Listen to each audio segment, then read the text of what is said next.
Hello everyone, welcome to RPSC study hub. RS mains question answer की series चल रही है। सीरीज 46 तक हम डिस्कस कर चुके हैं। आज हम बात करेंगे सीरीज 47 के बारे में। तो आइए स्टार्ट करते हैं आज के प्रश्नों को। आज का पहला प्रश्न है, राजस्थान में विद्युत क्षेत्रों में सुधारों पर टिप्पणी कीजिए। विद्युत क्षेत्र में क्या क्या सुधार किए गए हैं उस पर टिप्पणी करनी है। 50 वर्ड्स एंड 100 वर्ड्स, 5 मार्क्स और 10 मार्क्स में ये प्रश्न पूछा जा सकता है।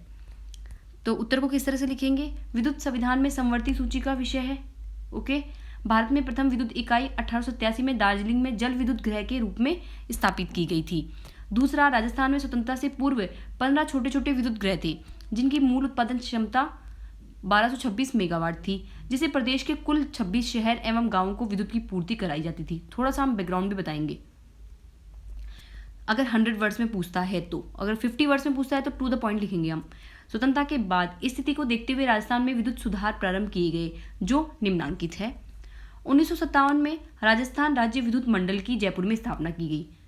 पहला कदम क्या था, अगर 50 वर्ष में पूछेगा तो हम यहीं से शुरुआत करेंगे। 1957 में राजस्थान राज्य विद्युत मंडल जयपुर की स्थापना की गई, जिसका मुख्य उद्देश्य नियोजित रूप से विकास एवं वितरण तथा उत्पादन पर ध्यान देना था। यानी बिजली का, विद्युत का नियोजित रूप से विकास एवं वितरण हो और उत्पादन, इन तीनों बातों पर वहां पर ध्यान देना था।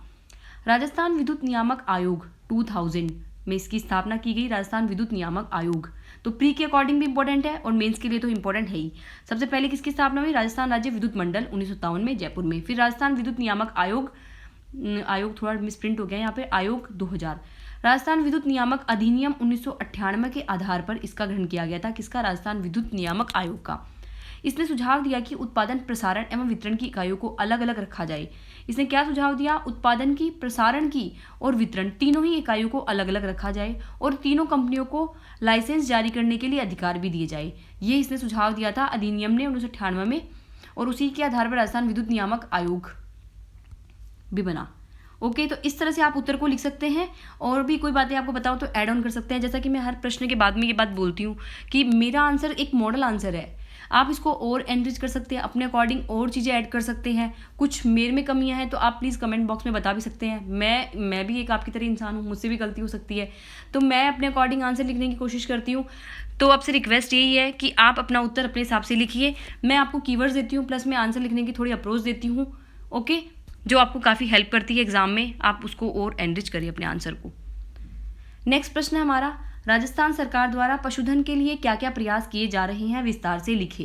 ये क्वेश्चन 100 मार्क्स, ओके, 10 मार्क्स में बनने की प्रोबेबिलिटी है, बड़ा उत्तर बन सकती है क्योंकि इसमें लिखने के लिए बहुत सारी चीज़ें हैं। राजस्थान गवर्नमेंट बहुत सारे प्रयास कर रही हैं।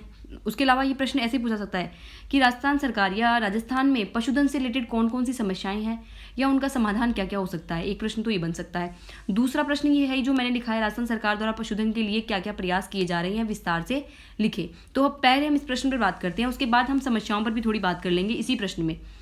तो सबसे पहले हम बात करें उत्तर कैसे लिखेंगे। राजस्थान प्रदेश पशुधन को बनाए रखने तथा इसके विकास एवं स्वास्थ्य की सुरक्षा की दृष्टि से राजस्थान सरकार द्वारा 1957 में पशुपालन विभाग की स्थापना की गई।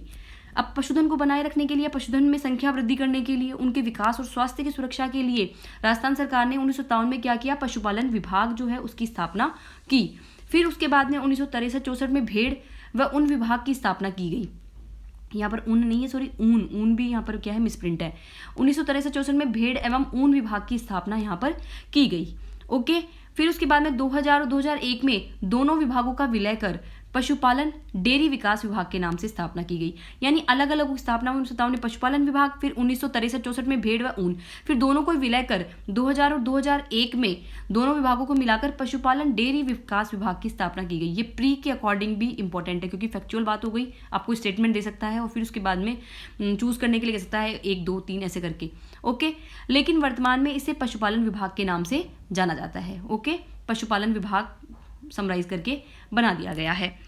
इसके बाद में ये तो हो गई हमारी बातें कि क्या क्या प्रयास किए गए। अब बात करते हैं स्कीम्स की।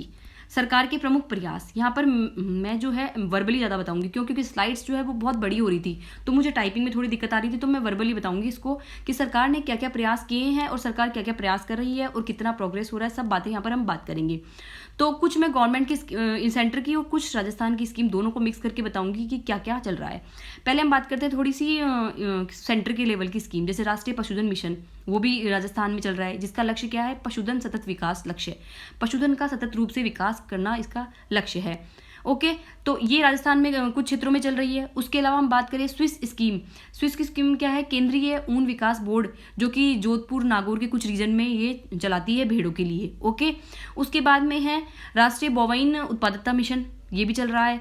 इसके अलावा गोपाल योजना सेंटर की, राष्ट्रीय कृषि विकास योजना, भामाशाह पशुधन बीमा स्कीम हो गई, ये कुछ स्कीम चल रही है। अब हम बात करते हैं राजस्थान की स्कीम्स की। राजस्थान में एक तो हो गई भामाशाह पशुधन बीमा स्कीम। ओके, इसमें कुछ अनुदान दिया जाता है, ये आप डिटेल से पढ़ लीजिएगा, मैं यहाँ पर केवल नाम बता रही हूँ। मुख्यमंत्री पशुधन निःशुल्क जांच एवं दवा योजना, गोपालन विभाग की योजना हो गई। राजस्थान में गो संवर्धन एवं संरक्षण अधिनियम 2016 गवर्नमेंट ने इसको करा है अभी। इसके अलावा बहुत सारे अभ्यारण्य बना रही है, जैसे गो अभ्यारण्य बीकानेर में बनाए हैं। डेयरी उद्यमिता विकास योजना सेंटर की चल रही है। प्रत्येक वर्ष पशु मेले का आयोजन किया जाता है, जैसे नागौर में हो गया, इसके अलावा पुष्कर में हो गया, ये सब आयोजन यहाँ पर किए जाते हैं। इसके अलावा एक ग्राम समिट भी किया गया था, वो भी इससे रिलेटेड ही था। सेंटर फॉर एक्सीलेंस की स्थापना, जिसमें बहुत सारे पशु से रिलेटेड प्रशिक्षण प्रदान किए जाते हैं। पशुधन निःशुल्क आरोग्य योजना हो गई। अविका कवच योजना, भेड़ के लिए अविका कवच योजना, ओके, इसको पुनः प्रारंभ किया गया था। इसमें क्या होता है, SC ST BPL किसान के लिए कुछ प्रीमियम भी दिया जाता है, 80% ऐसा कुछ प्रीमियम है, मुझे प्रॉपर थोड़ा सा याद नहीं आ रहा है, तो आप देख लीजिएगा, मैं केवल नाम बता रही हूँ। इसके अलावा प्रतापधन विकसित किया गया। कड़कनाथ योजना चल रही है कुक्कुट से रिलेटेड। सरस सुरक्षा योजना, सरस सुरक्षा कवच कुछ चल रही है। इसके अलावा खुरपका और मुंह पका रोग हेतु टीकाकरण किया जाता है पशुओं का। भेड़ और ऊन प्रशिक्षण केंद्र स्थापित किए गए हैं। उष्ट प्रजनन प्रोत्साहन योजना 2016 की योजना है, ऊँटों के लिए, ऊँटों के संरक्षण के लिए प्रारंभ की गई थी उष्ट प्रजनन प्रोत्साहन योजना। इसके अलावा वेटरनरी क्लिनिकल कॉम्प्लेक्स बनाए गए हैं। पशुपालन उत्पादन किया जाता है। बहुत सारी स्कीम्स हैं जो आप और भी देख सकते हैं सॉरी, तो ये स्कीम आप ऐड कर सकते हैं। इसके अलावा पशुओं के रिलेटेड और भी स्कीम है, कल राजस्थान का बजट आएगा, उसमें और भी स्कीम्स हो सकता है लॉन्च की जाए, तो ये सभी यहाँ पर बात की जाएगी। सरकार के प्रमुख प्रयासों के बारे में तो हमने बात कर ली। अब हम बात करने वाले हैं कि पशुधन से रिलेटेड समस्याएं क्या क्या हैं। समस्याएं ये कि पशुओं की अकाल मृत्यु हो जाती है, उनमें बीमारी लग जाती है, जैसे खुरपका, मुंहपका, जैसे हिंगोनिया गौशाला जयपुर में हुआ था, ऐसी उनमें बीमारियां लग जाती है। उसके अलावा कम उत्पादकता हो गई, औसत से कम उत्पादकता हो गई, अच्छी नस्लों का अभाव हो गया, दूध संकलन एवं परिवहन की समस्या भी है, भ्रष्टाचार भी है कहीं ना कहीं पशुपालन विभागों में, पशुओं को पौष्टिक आहार नहीं मिलता है, दुग्ध पालकों में जागरूकता का अभाव है, तकनीकी पूर्ण दुग्ध उत्पादनों का अभाव है, चारागाह और चारे का अभाव है, बीमा कवर का अभाव है, पशुपालक और पशु दोनों का बीमा कवर प्रॉपर तरीके से नहीं होता है, ये भी एक बड़ी समस्या है। वेटनरी भर्ती पशु वो समय पर नहीं हो पाती है, पशु औषधालयों का अभाव है, चिकित्सालयों का अभाव है, केंद्र कृत्रिम गर्भाधान केंद्र, इनकी भी बहुत बड़ी कमी है। इसके अलावा नस्ल जो है उनमें मिक्स जो होता है, उसके अलावा पशु में जो नस्ल संबंधी समस्याएं आती है वो भी एक बड़ी समस्या है। तो ये सही समस्याएं कहीं ना कहीं विद्यमान है। तो अगर इनका समाधान प्रॉपर तरीके से किया जाए, गवर्नमेंट अगर जो ये खुरपका मुंहपका रोग है ये इनिशिएटिव अच्छा चला रही है, लेकिन इसमें ज़्यादा से ज़्यादा पशुओं को लाभ मिले, तो ये भी एक बड़ा है। भ्रष्टाचार को दूर किया जाए, दुग्ध संकलन के लिए, परिवहन के लिए प्रॉपर अरेंजमेंट हो, अच्छी नस्लों का विकास किया जाए, और समय समय पर क्या होना चाहिए कि पशुपालक और जो ये पशु हैं इनका बीमा कवर भी समय समय पर किया जाना चाहिए। लेकिन हालांकि राजस्थान ने पशुपालन विभाग की स्थापना की है, राज्य गौ सेवा आयोग की स्थापना करी है, पशुधन डेयरी विकास विभाग भी चलाया, और RCDF जो है वो इसके लिए बहुत बड़ा काम भी करती है। तो कहीं ना कहीं राजस्थान गवर्नमेंट के प्रयास जो है सराहनीय है, लेकिन राजस्थान गवर्नमेंट को और अधिक पशुपालन क्षेत्र पर ध्यान देने की जरूरत भी है। नेक्स्ट बात करते हैं हम राजस्थान की अधिक दूध देने वाली नस्लें। राजस्थान की अधिक दूध देने वाली नस्लें कौन कौन सी है? तो पहला हम बात करते हैं, राजस्थान में मुख्यतः भारवाहक नस्लें पाई जाती है। 50 वर्ष में प्रश्न पूछा जा सकता है। भारवाहक नस्लें पाई जाती हैं, किंतु फिर भी कुछ देसी व विदेशी गोवंश की नस्लें दुग्ध उत्पादन के लिए प्रसिद्ध है। अधिकांश तो भारवाहक है, भार ढोने वाली है, लेकिन कुछ देशी और विदेशी गोवंश की नस्लें हैं जो दुग्ध उत्पादन भी करती है, जैसे राठी, राजस्थान की कामधेनु इसको बोलते हैं, सर्वाधिक दूध ये देती है। फिर नेक्स्ट है सांचोरी, कांकरेज, उसके अलावा है थार पारकर, फोर्थ है हरियाणवी। ये सारी जो है देशी नस्लें हैं जो कि काफ़ी अच्छा दूध उत्पादन करती है।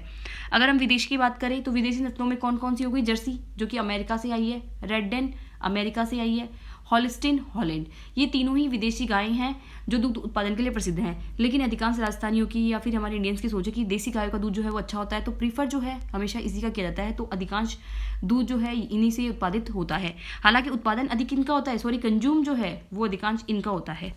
ओके, सो आई होप आज के प्रश्न आपको अच्छे लगे होंगे। Thank you for watching this video.